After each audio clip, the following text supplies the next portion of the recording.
Muy buenas noches, amigas y amigos de Diálogo Abierto.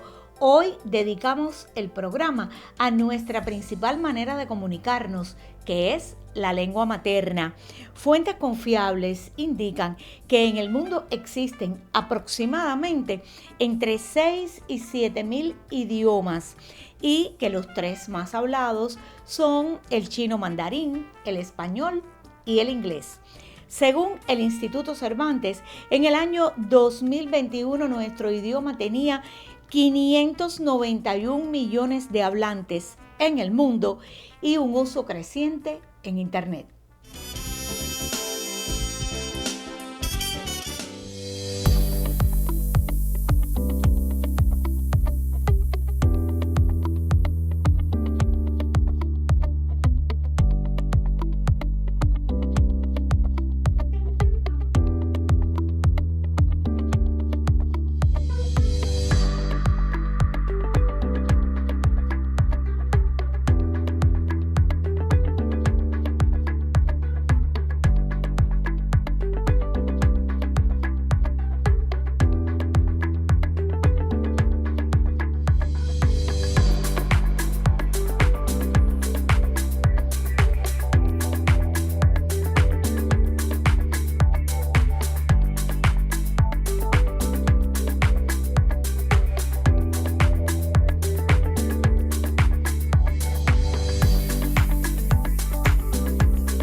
Mucho se ha extendido y evolucionado el español desde su origen en el latín hablado.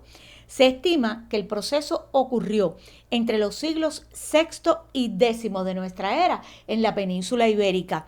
En 1713 surge la Real Academia Española, entre cuyos objetivos está velar porque los cambios experimentados por la lengua en su adaptación a las necesidades de sus hablantes no quiebren su esencial unidad.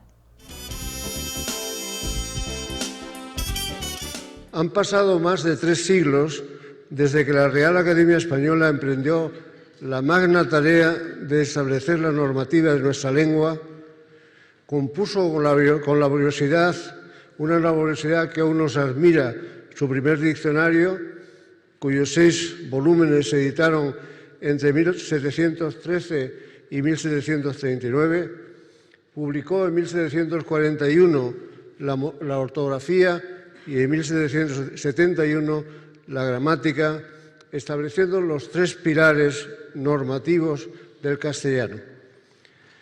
La Academia dio entrada en su primer diccionario, conocido como Diccionario de Autoridades, no solo a las voces propias del castellano culto y propio de la corte madrileña, como había hecho la Academia Francesa al preparar pocos años antes el suyo, sino que recogió también vocablos provinciales y locales.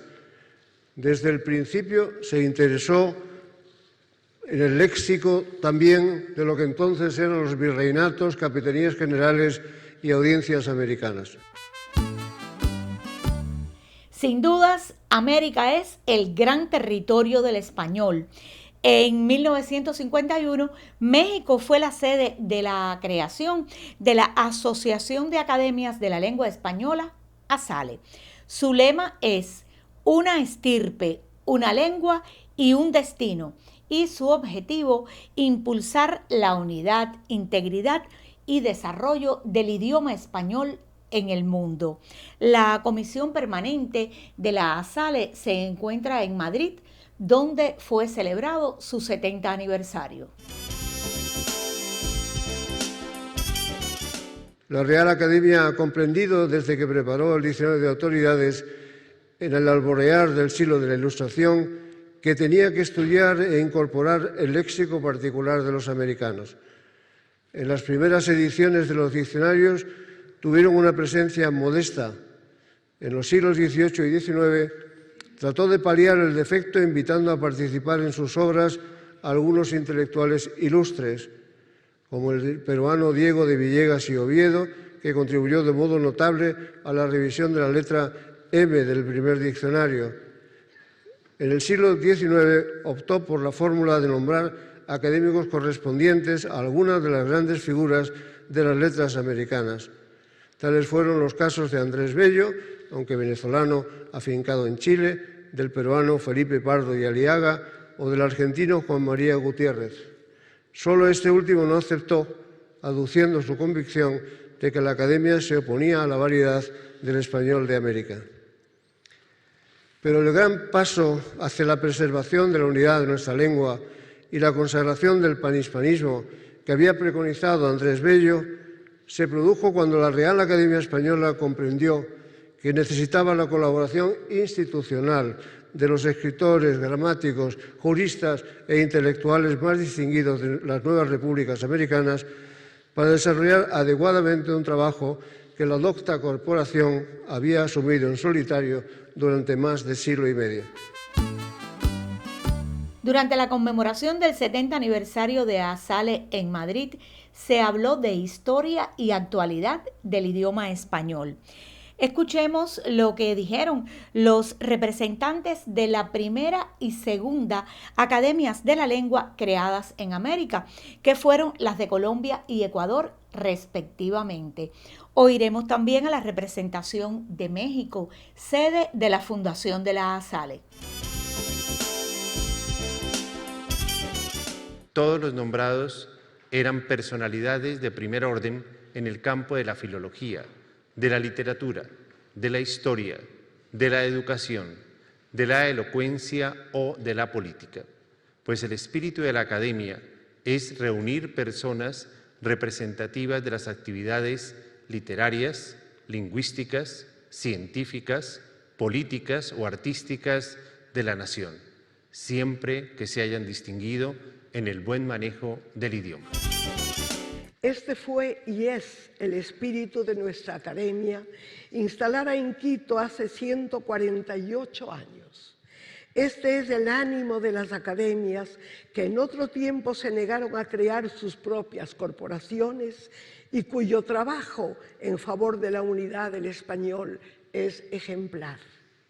El Ecuador nunca tuvo líderes políticos ni hombres de cultura que sintieran el español como un lastre, aunque históricamente se perpetrara el error de haber relegado las lenguas indígenas a un confinamiento vergonzante. El expresidente ecuatoriano y académico Luis Cordero Crespo, autor en 1892 del primer diccionario quichua español, usado hasta hoy, celebraba la armonía y el hermanamiento de español y quichua, con modismos peculiares de uno y otro y expresiones graciosas, y se lamentaba: avanzando el mestizaje, el quichua ha entrado en una etapa de ensombrecimiento. Hoy ya no es así. Hay un gran afán por recuperar las lenguas originarias que, gracias a su admirable persistencia, existen aún en el Ecuador. Hispanoamérica constituye la mayor vastedad geográfica de nuestro planeta, en que un ser humano, caminando, puede desplazarse sin cambiar de lengua materna, puede cambiar de país, puede intercambiar puntos de vista y modos de ver el mundo, puede solucionar el día a día cotidiano, puede, en definitiva, vivir usando siempre la misma lengua, es decir, empleando un único patrimonio esencial, inherente e identitario que es la lengua española. Esta sorprendente unidad fue modelada a su vez por intensos y prolongados contactos del español con las lenguas amerindias y de estas y aquel con otras muchas lenguas no originarias de aquel continente, todo lo cual creó variedades lingüísticas bien diferenciadas de la lengua española en América, diferenciación a la que contribuyó el propio devenir histórico de los distintos asentamientos poblacionales. El contacto es, en efecto, el estado natural de los seres humanos y es inherente a la vida cotidiana de todo ser humano.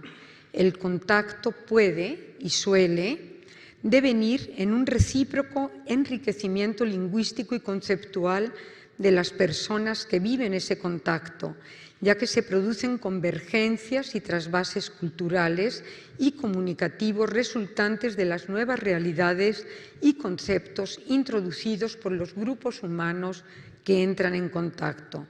El resultado del contacto, cosa sabida, es que se incorporan nuevas voces para nombrar la nueva realidad, se incorporan nuevas expresiones y calcos léxicos, se suscitan con menor medida modificaciones morfosintácticas, se generan nuevos hábitos de pronunciación y se abre la puerta a nuevos modos de entender el mundo, ya que el contacto obliga a un mejor entendimiento de la otredad y resulta siempre en una mayor tolerancia hacia el otro.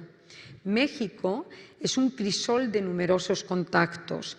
Es un territorio geográfico de 2 millones de kilómetros cuadrados que hoy es multilingüe, multinormativo y multicultural. Está habitado por 122 millones de mexicanos que tienen la lengua española como materna y patrimonial y por poco más de 7 millones de mexicanos que tienen una lengua amerindia como materna y patrimonial. México es multilingüe porque la lengua española en México convive desde hace 500 años con 68 grupos lingüísticos en cuyo interior se identifican casi 300 lenguas distintas que tienen una profundidad histórica de unos 7.000 años. El contacto del español con las lenguas amerindias fue particularmente intenso a partir del siglo XVIII, momento en que empiezan a documentarse cientos de voces amerindias y de expresiones mixtas de español e indigenismos